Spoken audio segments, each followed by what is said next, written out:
On Her Majesty's Secret Service is the fifth entry in the James Bond movie series, and the first one not to feature Sean Connery. He wanted to move on from the role, so they cast a new actor, George Lazenby, who he didn't have much acting experience, which explains why his performance as Bond isn't as good as Connery's was, even though he does good with James Bond. I mean, he sells off the emotion in some scenes when he's supposed to be emotional when he's on a date with his love interest, or the wedding scene at the end, which I'll get to later.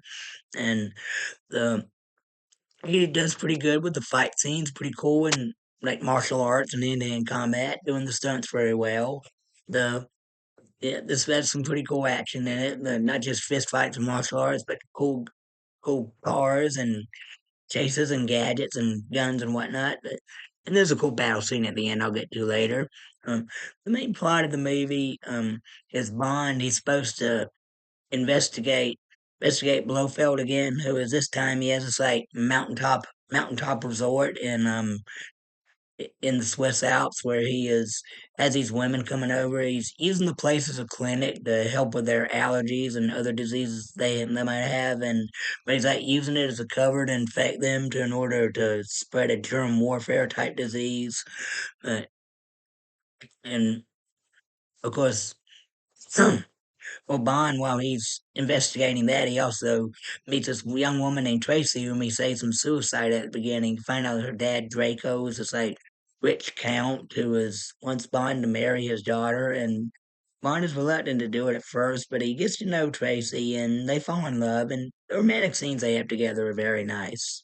And the And while he spends time with her, he finds out where Blofeld is. He goes to the Swiss Alps and he romances the women there one by one. And but then he's eventually found out by Blofeld, played by Telly Savalas, who's pretty good in the role. But there's a continuity error in it. Like him and Bond met for the first time in the previous movie, so wouldn't I wouldn't Blofeld have recognized Bond because he didn't wear a disguise or anything. But I mean, you didn't put on a fake beard or nothing, so you could tell that it was.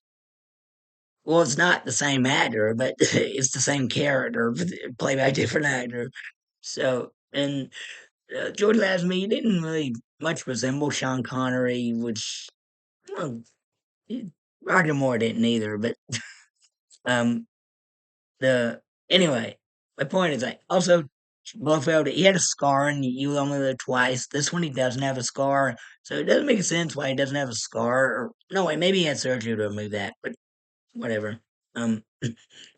Anyway, Bond works undercover at the place, posing as a professor, romances the women at the place, but then he's found out and he's imprisoned while the women are sent out to spread their diseases. But when Bond escapes, there's a cool ski chase, which I like. Then he runs into Tracy in the small town at the bottom of the mountain. They get in a car, and chased by the bad guys, hide out in this cabin. Then the next morning, the bad guys find them. There's another ski chase, and one of the bad guys he gets caught in this like snowblower thing, and he's killed, and blood is shot out of the other end. And Bond says, "And a lot of guts." Yeah, George Lazenby did pretty good with the one-liners and the humor in this movie. He put a good sense of humor into James Bond that Sean Connery did on occasion. And um, like at the beginning when he saves Tracy from drowning and she escaped, she runs off while he's fighting the bad guys, and then he realizes she's gone, and he says, "This never happened to the other fellow." It's a funny bit of meta humor there. And anyway, in the ski chase later in the movie that I was talking about, Tracy gets captured and Bond teams up with Draco and his men to launch this like helicopter attack on the Roosevelt's compounds. Pretty cool action. Good fight between Tracy and a guard, which is very nice. She's a pretty tough lady, and it's a pretty cool battle between Blofeld's henchmen and Draco's men. Then and Bond chases Blofeld on the snowmobile thing all the way down the mountain, and then Blofeld gets caught in a tree branch. He looks like he's dead, and Bond said he's all branched out. And then Bond falls off the sled, and this Saint Bernard comes along and licks him and wants to play with him. He says, Bond says, "Never mind that. Go get the brandy." Because in cartoons, how Saint Bernards they always go around with a barrel of brandy on their collar. And when Bond gets into town, he looks in this jewelry shop window at this ring, and then it the editing of the scenes it cuts to the wedding when Bond puts the ring on Tracy's finger, and they get married, and then they leave the wedding to go on their honeymoon, and Miss Moneypenny and Q and M are all at the wedding, and I mean, Moneypenny is crying, and she says, when Bond leaves, she says, "I always cry at weddings," and I mean, you can tell she's crying because she's sad that Bond didn't marry her because they always flirt all the time. It- I mean, Bond should have ended up with Moneypenny throughout the series, but they never end up together, which sucks. Um, Not even in the rebooted series of Daniel Craig. But anyway, um, the wedding is the part that's very emotional that Lazenby really sells is the ambush on the road when Bond pulls over to get a flower off the top of the car and give it to Tracy because she said you never gave me a flower, and then Blofeld does a drive-by where his this old ugly henchwoman that's working for him, she fires a machine gun at him. They miss Bond, but when Bond gets to the car and tells Tracy, "It's Blofeld, let's get out of here," and then he realizes she's dead. Like there's a bullet hole in the windshield, and she's like dead with a bullet hole right in her head, with blood right there, and this traffic cop drives by and pulls over and checks on him, and Bond says, "It's okay, it's okay." Yeah, well, she has all the time in the world, time in the world.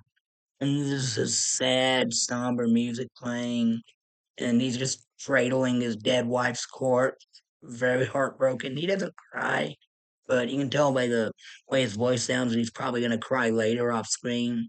And George Lazenby really sold the sadness and the emotion in that scene, even if he didn't cry. And then the movie ends, which is one of the saddest endings in any James Bond movie. And sadly, George Lazenby didn't come back as James Bond. They wanted him for more, but he said no. There's a good documentary about him called Becoming Bond. Seen that in a while, but it's pretty good. And I really like this one. I give it 2 thumbs up. All right, that's my review. If you like it, please hit the like button, subscribe for more great content. Thank you, and God bless you. Bye.